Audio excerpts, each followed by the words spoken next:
Hello students, good morning. I hope you all are safe. And in the last class we were discussing with the topic optical instruments, mainly microscope, and it has two classifications which were simple microscope and compound microscope. We completed that topic and today we are moving to the second part of the optical instrument, that is telescope. Again, at another important topic of this lesson.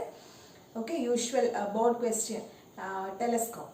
And telescope also has classification like refracting and reflecting telescope. Both are important, refracting and reflecting telescope. So under refracting telescope we are studying astronomical telescope. Astronomical telescope.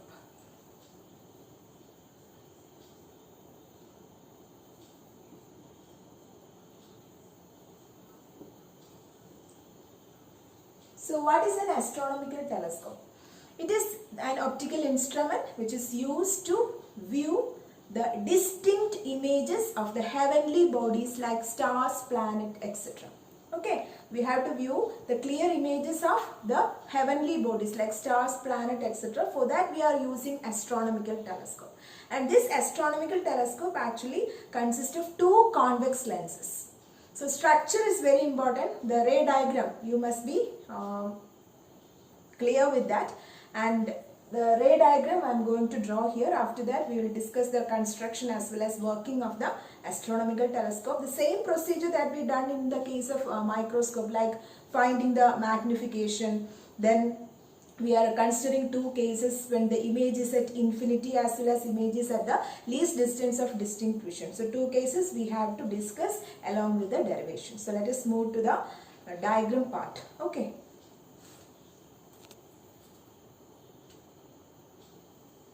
So this is the ray diagram for astronomical telescope. Okay, clearly you have to watch this.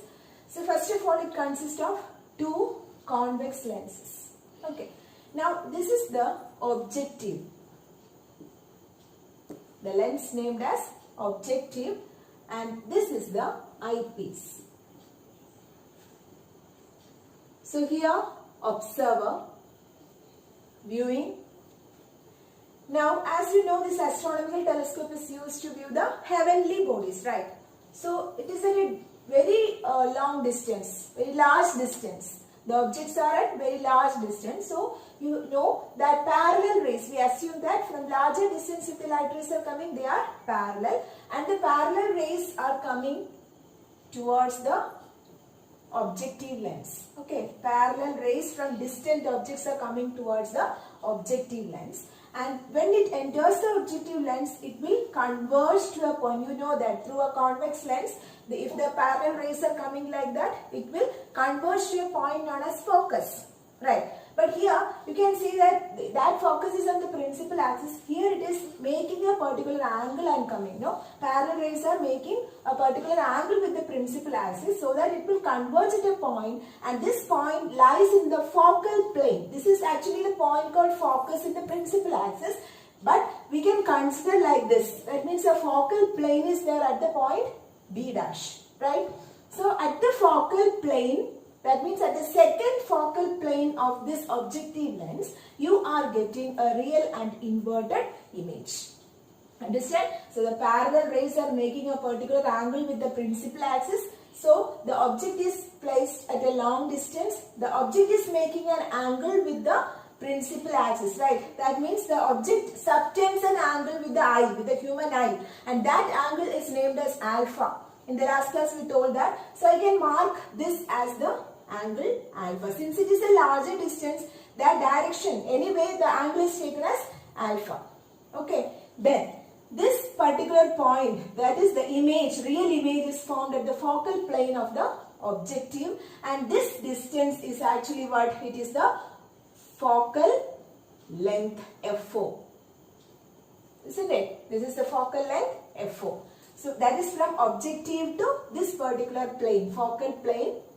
The distance is FO. Clear? Now, this is actually the focus of the eyepiece also. This point is actually the focus of the focal plane of the eyepiece also. So, I can mark the distance from this particular lens to this point as FE. object falls at the focal plane of eyepiece, you will get an image at infinity. Isn't it? You know that. Because if the object is at focus, the image will be formed at infinity.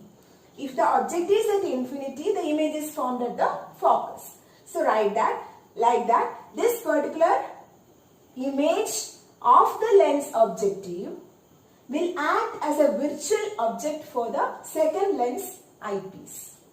Okay, same as that of microscope. And this object, that is a virtual object, is actually lying on the focal plane of which lens? Eyepiece. So that you are getting what? Image at infinity.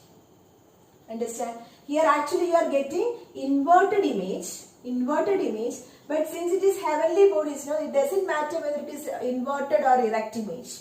You know that size of the objects and all is very, very small, and so it doesn't matter whether it is erect or inverted. In the case of an astronomical telescope, the final image is actually inverted.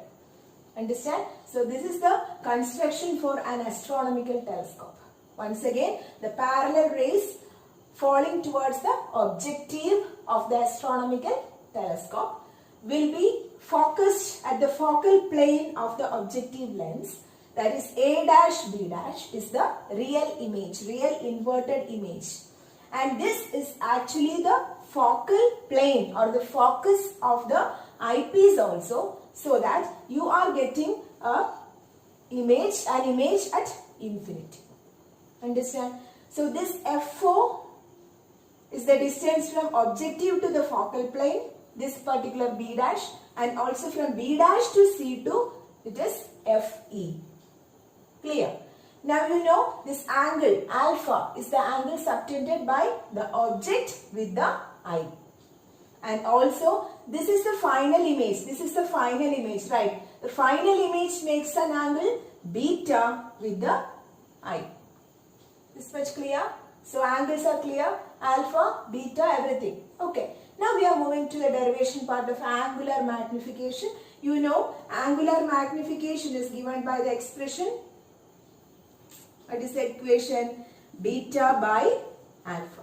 Means the angle subtended by the image with the eye to the angle subtended by the object with the eye. Clear? Now the angles are very small, so you can take tan beta and tan alpha. So first of all, you know, if this is alpha, I can mark this as alpha, right? Isn't it? Both are equal, alpha. So if you are considering this triangle A dash, B dash, C1. What is tan alpha? Tan alpha is opposite side A dash, B dash divided by adjacent side is B dash, C1. Isn't it? Again, what is tan beta? Tan beta from the triangle A dash, B dash, C2. Tan beta is equal to opposite side is A dash, B dash divided by D dash, C2. Clear? So, if you are taking the ratio of tan beta and tan alpha, you will get M is equal to A dash B dash, that is 2 divided by 1. Okay, this is 2 and this is 1. So, A dash B dash by B dash C2 divided by A dash B dash divided by B dash C1. Isn't it? So, these two will get cancelled and this will go here. So, B dash C1 divided by B dash C2. Right? What is B dash C1? Look here. B dash C1 is actually the distance from this particular focal plane to the objective lens, which we name it as F4. Right? F4. And F4 is on the right side of this lens, so we take it as positive. So, F4. And what is B dash C2? B dash C2 is actually the value Fe, and it is measured from this lens towards the left, right? So, it is minus Fe. So, I can write it as minus Fe. And this is the expression for what? The magnification of an astronomical telescope when the final image is formed at infinity. This is actually the first case. I already told that there are two cases. This is the first case where the image is formed at infinity. Compared to microscope, I think the diagram is little more easier, isn't it? So simply first two lenses, objective and eyepiece, then mark the angles alpha, beta, alpha angle made by the object and beta angle made by the image. Okay, to find magnification you will take the ratio of beta and alpha.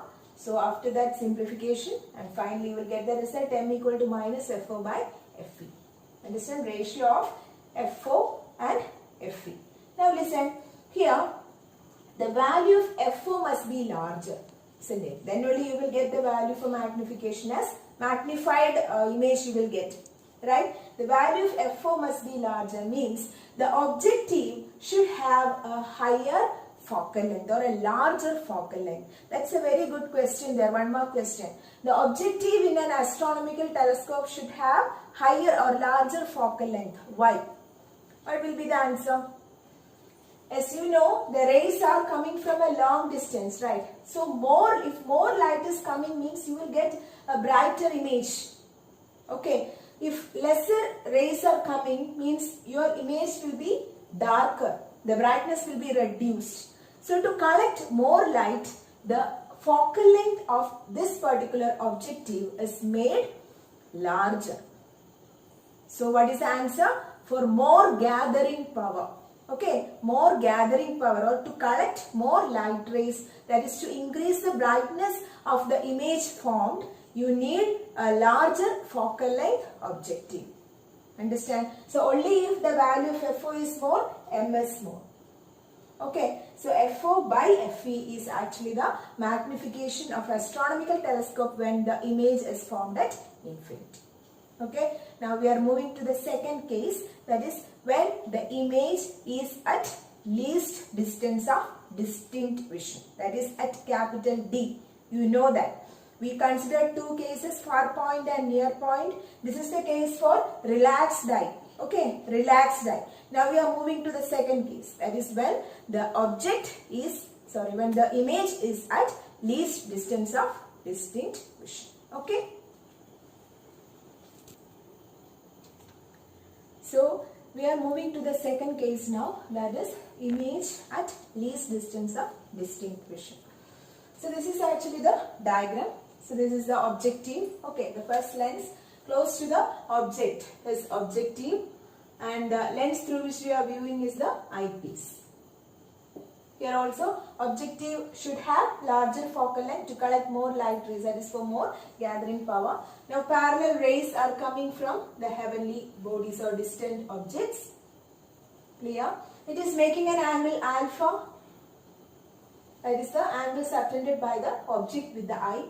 Then it forms image at the focus of the objective, similar to the last case. Okay, but here the image should be formed at at least distance of distinct vision, right?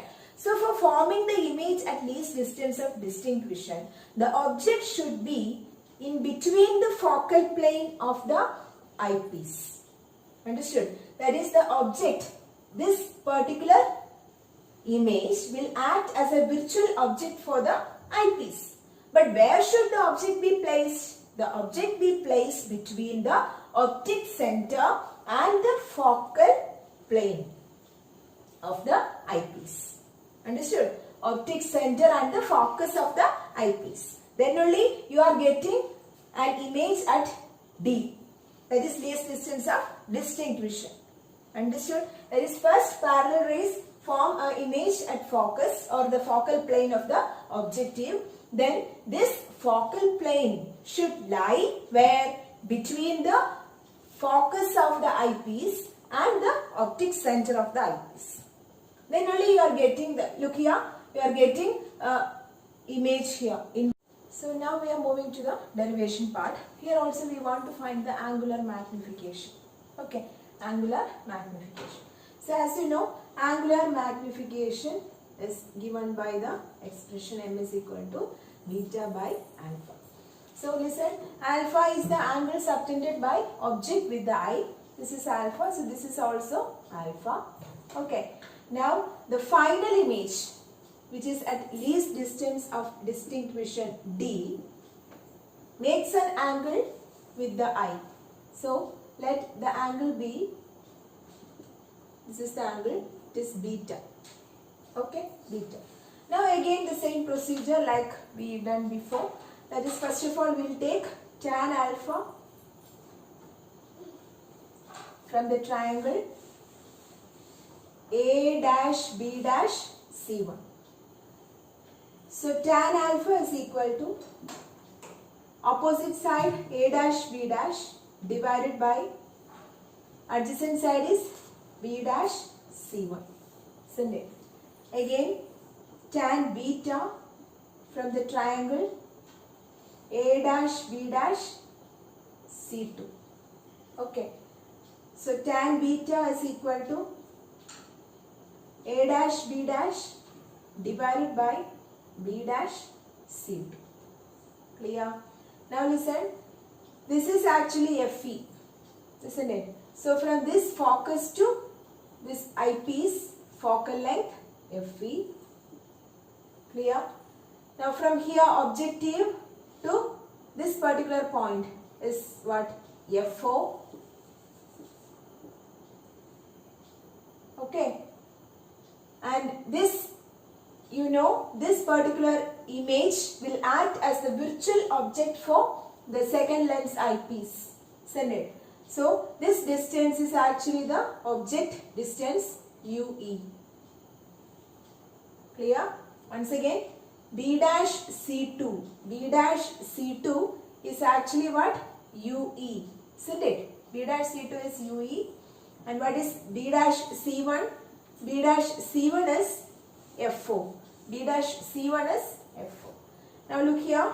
Magnification M is equal to beta by alpha, which is given by A dash B dash by B dash C2 into B dash C1 by A dash B dash. Clear? So we cancel. B dash C1 by B dash C2. What is B dash C1?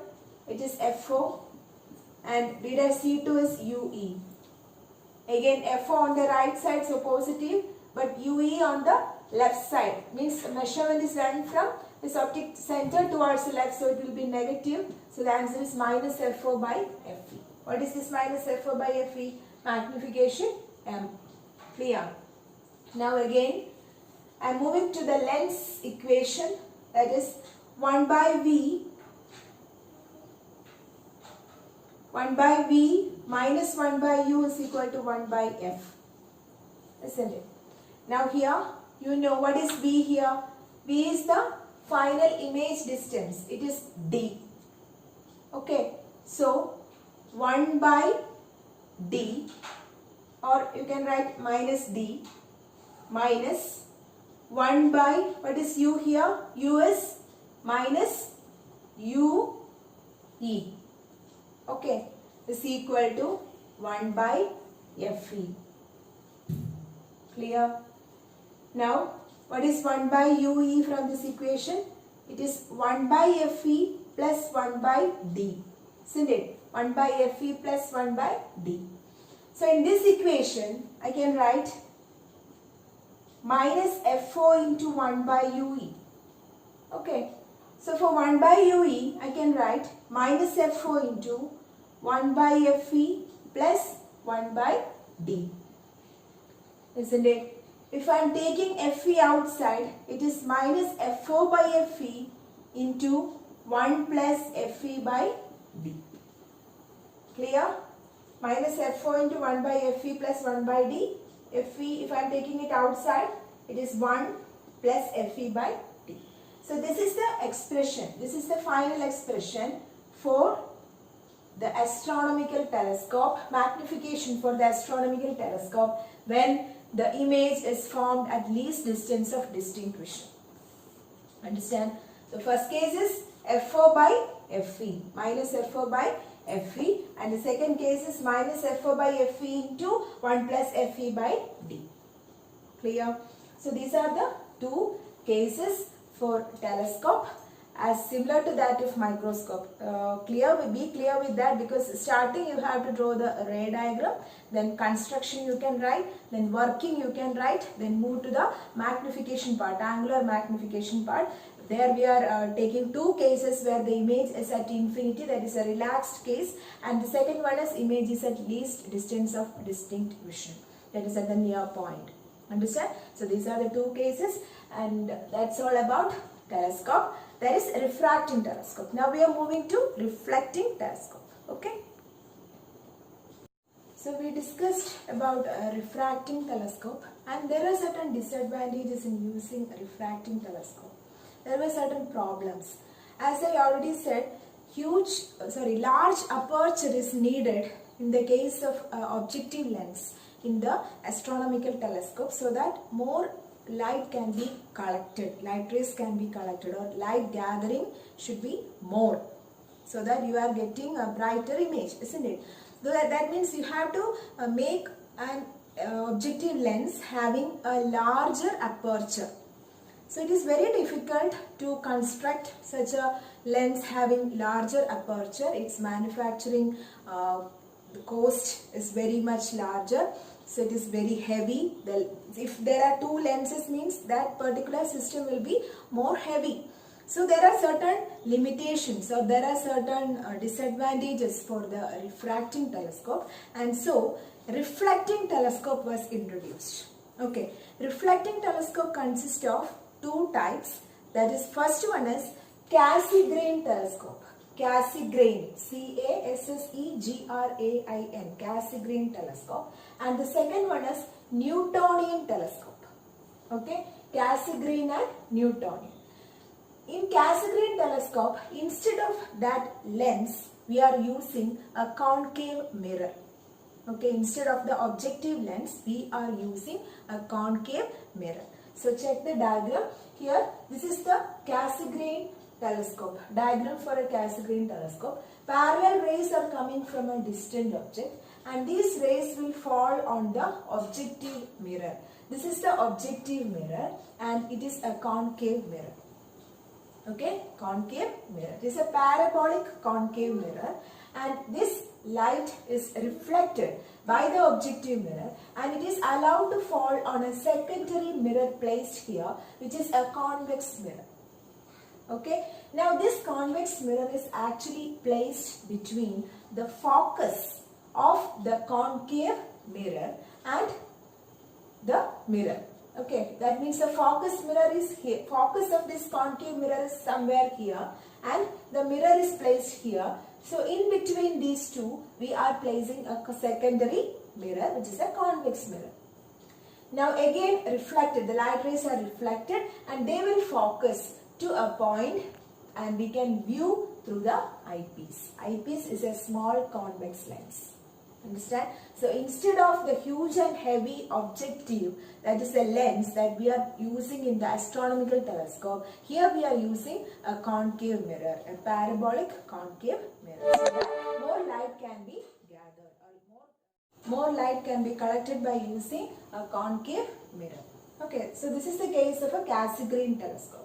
Now again, another reflecting telescope is there, which is known as Newtonian telescope. In Newtonian telescope, we are using a parabolic mirror, parabolic along with plane, that is plano-concave. Okay, plano-concave, plane as well as what concave mirror is together as a combination of these two mirrors. So it is a parabolic mirror along with a plane mirror, that is named as M1, which is used as the objective. Okay, then here a plane mirror is also placed, which is named as P2. This is a plane mirror, and this is making an angle of 45 degree with the mirror M1. Understand? Here also the rays arrive from a distant object. They are parallel rays. They are allowed to fall on the mirror M1, and again reflected by this mirror, parabolic mirror. It is allowed to fall on the plane mirror, and from the plane mirror again reflection happens, and the image can be viewed through the eyepiece. Understand? So here we are using mirrors instead of lenses. That is a main advantage, so that the weight will become reduced, and also the cost can be reduced. That means by using lens means we have to the cleaning purpose, everything. It is very much difficult for maintaining such a lens system.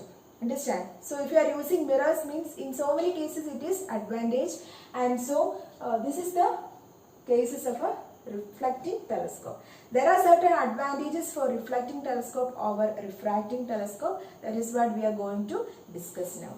Okay. So as I said, there are certain advantages by using a reflecting telescope over a refracting telescope. So first one is it is heavy. Okay, for refracting telescope the whole system is heavy, so that can be reduced in the case of reflecting telescope. How? By using mirrors. By using mirrors, the weight can be reduced. That is easy to handle. Reflecting telescopes are easy to handle. Now the second one is, in refracting telescope, chromatic aberrations can occur. Chromatic aberrations can occur. Chromatic aberrations, you know, that is in the case of a lens or if the image formed is not at all clear, okay, then there will be chromatic means what? Chromatic is color. Instead of forming a fine point as the image or a correct focus as the image, there will be blurred along with certain colors included in that. That means the white light will become split and certain colors can be viewed in that image. That is called chromatic aberration. So chromatic aberration can be reduced by using a parabolic mirror. A parabolic mirror. Parabolic means, you know, in this way. If the mirror is more parabolic, means chromatic aberration is reduced, as well as the spherical aberrations is also reduced. Spherical aberrations means the image will become blurred sometimes. That means in the correct focus point, the rays will not get focused at the correct point. In that case, the image will become blurred. So by using again a parabolic mirror, we can reduce these two, chromatic as well as spherical aberrations. Clear? Now if we are comparing, you can say that in refracting, the objective is a lens, isn't it? It's a convex lens. But here the objective is a concave mirror. Objective is a concave mirror. Clear? Now in this case, as I told, it should have larger aperture. The objective should have larger aperture. Aperture means diameter. That means large convex lens is needed so that more light can be gathered, right? But if you are using a mirror, more light can be gathered or more light rays can be collected than by using a lens system. Understand? So that is another advantage. And you know, in the case of a refracting telescope, the objective must have huge or large focal length. That is why it is a long tube. This objective lens and eyepiece are connected by a tube, and the length of the tube is large. You know that you have seen a telescope, isn't it? So that's all about. Then the cost also, you can see that reflecting cost is less. Here the cost is more. Economically it is large. Then you can say in the case of lens, if you are using lens means the both sides we want to maintain. No, maintenance purpose and all, it is very difficult and it is very difficult to handle also. But in the case of reflecting, if you are using mirror means only one side needs its maintenance, like polishing and so on. Clear? So these are the advantages of using a reflecting telescope over refracting telescope. Okay. So that's all for today. That is, we have discussed the major part optical instruments, compound microscope, simple microscope, then astronomical telescope and reflecting telescope. Advantages of reflecting telescope over refracting telescope. So these are the major points coming under the optical instruments. Now we have to discuss the resolving power of optical instruments. That we will discuss later. And you know your exams are nearby. Next week your exams are starting, and only 3 chapters are there for physics. You know that. That is the first 3 chapters of the part 1 textbook. So study clearly, study thoroughly. Each and every point you have to go through and study properly so that you can answer it. And all the best to all of you. Write your exam very neatly. Okay. So thank you for watching and have a nice day.